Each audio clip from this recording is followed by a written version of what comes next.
இந்த தெண்ட கருமாந்திர செலவு, தெண்ட கர்மா தெருவங்க இருக்கு. வாக்களிப்பது நமது உரிமை, நமது கடமை, 100 விழுக்காட்டு வாக்கை விருதி செய்வோம். இவர் விளம்பரம், இதுக்கு பல 100 கோடி செலவு. ஓட்டுக்கு காசு கொடுப்பது குற்றம், அதை வாங்கினால் ஓராண்டு சிறை தண்டனை. கொடுப்பதும் வாங்குவதும் குற்றம். சரி, எவனையாவது ஒருத்தனை கைது பண்ணி ஜெயில போட்டிருக்கேன்னு சொல்லு பார்ப்போம். 100 விழுக்காடு வாக்கு போடணும். போடலைன்னு என்ன பண்ணுவ? பறக்கும் படைன்னு ஒரு பரதேசி படையை ரோட்ல நிறுத்திடுறது. ஒரு பரதேசி படையை 2106 பேர் வேலை செய்றார். 2106 பேர். யாரு? தொலைக்காட்சியில் செய்தி என்ன? ஆட்டு வியாபாரியிடத்தில் பணம் பறித்தார்கள். ஏண்டா அயோக்கிய பேல, அவனே ஆட்டு வியாபாரி, அவன்கிட்ட ரசீது கொடு. ஆடு வித்தவன், நீங்க 2000 ரூபாய்க்கு ஆடு வாங்கியிருக்கீங்க, இந்த ரசீது. ஏன்னா சந்தைக்கு போயிருக்கேடா முன்ன பின்ன, ஆடு மாட்டு சந்தைக்கு. ஏய், மருத்துவமனைக்கு கட்ட கொண்டு போன பெண்ணிடம் இருந்து அதை சொல்றான், மருத்துவமனை கொண்டு போறதுக்குன்னு. அது அம்மாவை சேர்த்ததோ அப்பாவை சேர்த்ததோ, கட்டி அப்பாவை வீட்டுக்கு கூட்டி போனா அந்த பணத்தை பறிக்கிறது. ஏண்டா ரோட்ல நிக்காத, தொகுதிக்குள்ள போடா. ஒரு தொகுதிக்கு 20,000, 30,000, 35 கோடி 25 கோடி ஒதுக்கி ஒரு ஓட்டுக்கு 1000, 2000 கொடுத்துக்கிட்டு இருக்கான். டப்பா பரிசு, டப்பா பூஸ்ட், அப்புறம் என்ன டிஃபன் கேரியரு, அண்டா குண்டா, காசு அங்க கொடுக்கறான். அங்க போய் தடுக்க துப்பு இல்ல. நீ நேர்மையான தேர்தல் ஆணையமா இருந்தா என்ன பண்ணிருக்கணும்? வாக்குக்கு காசு கொடுக்கிற ஒரு வேட்பாளரை அந்த தேர்தலில் நிக்க, குறைஞ்சபட்சம் அந்த தேர்தலில் நிக்க தடை என்று போட்டிருந்தா அடுத்து காசு கொடுக்க மாட்டான். அதை செய்ய துப்பு இல்ல. உழைக்கு மக்கள் உரவாங்க காசு எடுக்க போகும்போது, மளிகை முட்டை மூலம் வித்துட்டு இல்ல காய்கறி கடைக்கு சரக்கு வாங்க போகும்போது, வீட்டுக்கு அரிசி வருப்பாம்பு, அந்த காசை பறிச்சுக்கிட்டு இதுவரை 75 கோடி பறிச்சு இருக்கிறோம். அப்புறம் திருட்டு பையில நாட்டை கொடுத்தா ரோட்ல போற மக்கள் காசை தான் பறிப்ப. அங்க கொள்ளையடிச்சு கொண்டு காசை ஓட்டு காசு கொடுக்குறான், அதை பறிக்காம. இது ஒரு கேவலம். யாராவது வாக்குக்கு காசு கொடுக்கிற சட்டமன்ற உறுப்பினர் கொடுக்கும்போது கைது பண்ணப்பட்டார், இல்ல வாக்குக்கு காசு வாங்கின மக்கள் கைது பண்ணப்பட்டார்கள், அப்படி ஏதாவது இருக்கா? இப்ப அதெல்லாம் கிடையாது. உங்க அலைபேசி கொடுங்க, உங்க ஜிபே எண்ணு கொடுங்கன்னு உட்கார்ந்த இடத்துல ஒரு இடத்துல அலைபேசியிலே அனுப்பி விட்டுறேன். ஏன்னா கொடுக்கும்போது பிடிச்சிடறான்ட்டு. நுட்ப திருடர்கள், செல்போன் டிரான்சாக்சன். ஒரு நாடு இது ஒரு கேவலம். பார்த்துக்க, எல்லாரும் பேசுவாங்கல்ல. இப்ப நான் பேசிக்கிட்டு இருக்கேன், மற்றவங்களாம் இனிமே தான் பேச வருவாங்க. ஆக நான் மகளிருக்கு 2000 கொடுத்தோம், அவர் வருவார், கருண தொகை 10,000 வாங்கிக்க. புற கருண மகாராசா பரம்பரையிலிருந்து வந்தவன் 10,000 தரம் வாங்கிக்க. அப்ப இன்னொருத்தர் வருவாரு, 2500 அன்னபூரணி சூப்பர் 6 சிலிண்டர் வாங்கிட்டு சிலிண்டர் கொடுப்பான்,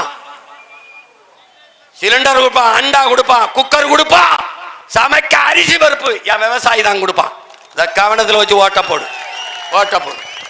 சரி, போட்டா போடட்டும், போலைனா போகட்டும். பிறவி கடமை கத்திட்டாது செத்து போக தான். அந்த பாருங்க, வெயிலன்னு கத்திட்டு கிடக்குறோம். ஏதோ பார்த்து பண்ணுங்க. மறுபடியும் அவங்ககிட்டே கொடுக்காத. நீ முடிவு பண்ணிட்டீன்னு வச்சுக்க, இந்த ஆட்சி தொடரட்டும், திமுக ஆட்சியை தொடரட்டும்னா போடு. எங்களை தூக்கி சுடுகாட்டில் போடு, இல்லை சோத்துல வெஸ்த வச்சு கொன்னு போடு. இதுக்கு மேலேயும் ஒன்றும் செய்யறதுக்கு இல்லை. ஏன்னா நீங்க ஒரு சகிப்பு மனநிலைக்கு வந்துட்டீங்க. இந்த ஆட்சியே இருக்கட்டும், இல்லை இதுக்கு அது பரவாயில்ல, அதுக்கு இது பரவாயில்ல. இந்த கால கொடுமை. ஒருத்தன் ஒரு நாட்டில் குற்றம் பண்ணிடுறான், அரசவையில் கொண்டு மன்னனுக்கு முன்னாடி நிறுத்திடுறாங்க. அவன் மன்னன் ஒரு தண்டனை கொடுக்குறான். என்ன தண்டனை?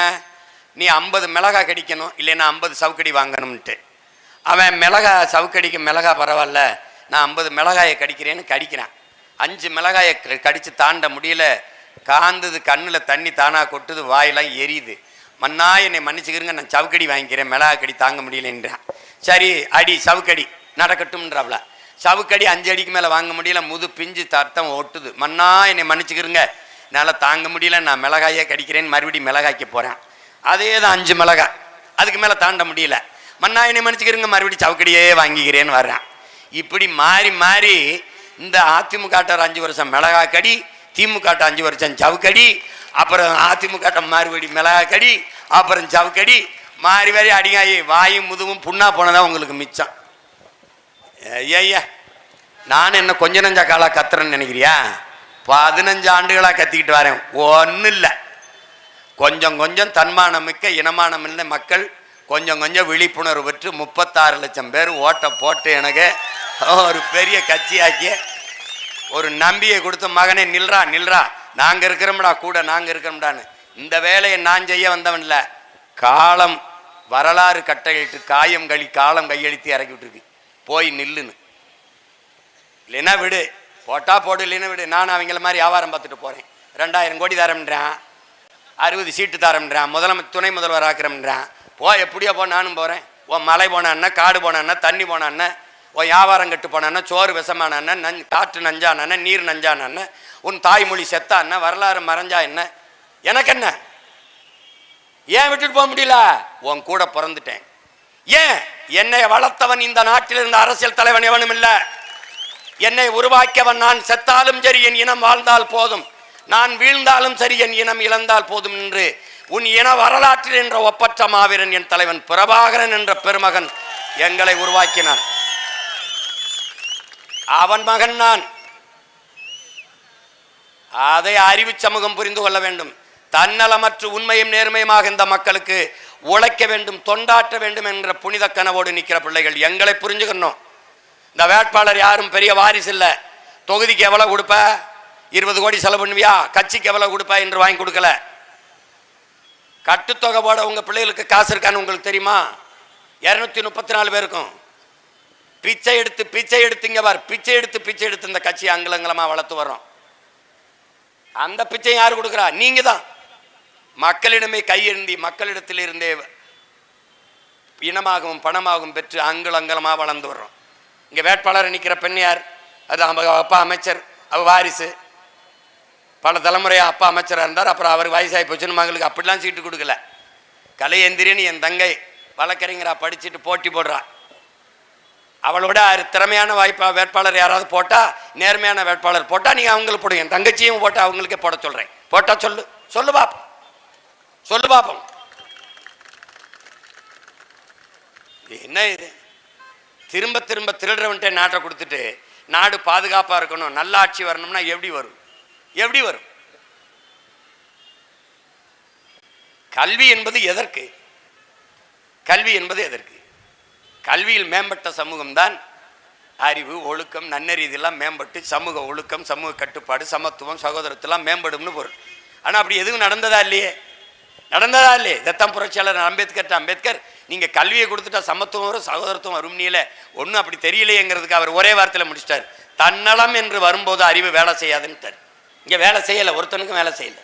இந்த வாக்கு கேட்டு வருகிற பெருமக்களிடத்தில் கேளுங்களேன். நாங்கள் வந்தால் 2000 கொடுப்போம், 2500 கொடுப்போம், 10,000 கொடுப்போம், மிக்சி கொடுப்போம், கிரைண்டர் கொடுப்போம். எங்கிருந்து உங்க அப்பன் சொத்தை வித்து கொடுப்பியா? எங்க அப்பன் சொத்தை எடுத்து கொடுப்பியா? எங்கிருந்து கொடுப்ப? எங்கிருந்து கொடுப்ப? ஒரு நாடு உன்னை சாராய பொருளாதாரத்தில் வைத்து சாகடித்துக் கொண்டிருக்கிறது என்பது கூட தெரியாமல் இந்த நாட்டிலே பாலின் சந்தை மதிப்பு, பால் பொருளாதாரம் 3 லட்சம் கோடி இருக்கிறது. அந்த 3 லட்சம் கோடியை நோக்கி போகாமல் சாராய பொருளாதாரத்தில் 50,000 கோடியில் வச்சு உன்னை சாகடித்துக் கொண்டிருக்கிறது. ஏன் அதை நீ எண்ணி பார்க்கவில்லை? சாராயம் ஒரு பொருளாதாரம் உயிரை எடுக்கும். பால் அது ஒரு பொருளாதாரம் உயிரை கொடுக்கும். பால் என்ற ஒன்று மட்டும்தான் ஒரு நாடு பசியவே சந்திக்காது. ஏன்? பால் முழு உணவு. பிறந்த உடனே தாயின் மாரில் ஓராண்டு 1.5 ஆண்டுக்கு பால் மட்டும்தான் குடித்தோம். கழிவு வரும். எந்த திரவ உணவுலையும் கழிவு வராது. என் உடன் பிறந்தவர்களே, பால் முழுமையான உணவு. பால் உண்டு மட்டும் இருந்தால் என் நாட்டில் பசி இருக்காது. உங்கள் மகன் பசி என்ற சொல்லை இல்லாது ஒழிப்பேன் என்று சொல்வது இந்த உறுதியில் தான். அந்த பால் பொருளாதாரத்துக்கு வாட என்றால் மாடு மேய்ப்பது அவமானம், ஆடு வளர்ப்பது அவமானம். ஆனால் கறி ஆந்திராவிலிருந்து வாங்கணும், பால் ஆந்திராவிலிருந்து வாங்கணும், ராஜஸ்தான்ல இருந்து கறி வாங்கணும், சாராயத்தை மட்டும் இவங்களே காய்ச்சி விற்கணும். இது ஒரு கேடுகட்ட கூட்டத்துக்கிட்ட நாட்டை கொடுத்துட்டு நாதியற்று போய் திரியுது. இந்த தேர்தலில் ஓட்டுக்கு 2000. இந்த பீகாரில் மொத்தமாக ஒரு ஓட்டுக்கு குடும்ப அட்டைக்கு குடும்ப கணக்கில் 10,000 போட்டு ஜெயிச்சது பாரதிய ஜனதாவும் நிதிஷ்குமாரோட கட்சியும். இவங்க அதை அப்படியே பின்பற்றினா தப்பாக இருக்கும்ட்டு பொங்கலுக்கு 3000, இப்போ அந்த மாதம் கொடுக்குற 5,000 சேர்த்து கோடை விடுமுறைக்கு கை செலவுக்கு. ஏன்னா இந்த ஒரு மாதம் தானே இந்த தேர்தல், இப்போ தானே கோடை வருது. போன தேர்தலாம் கோடை வரல, போன ஆண்டுலாம். அதுக்கு 5,000, இப்போ 8,000 ஆயிடுச்சு. ஓட்டுக்கு 2,000, 10,000 முடிவாயிருச்சு. ஒரே தவணையில் அவன் போட்டான், இவன் 3 தவணையெல்லாம் கொடுக்குறாப்புல. இதெல்லாம் நாட்டை ஆளுகிற, நாட்டு மேலையும் மக்கள் மேலையும் அக்கறை வச்சு ஆட்சி நடத்துகிற ஆட்சியாளர்களுடைய சிந்தனையும் வேலை திட்டம்.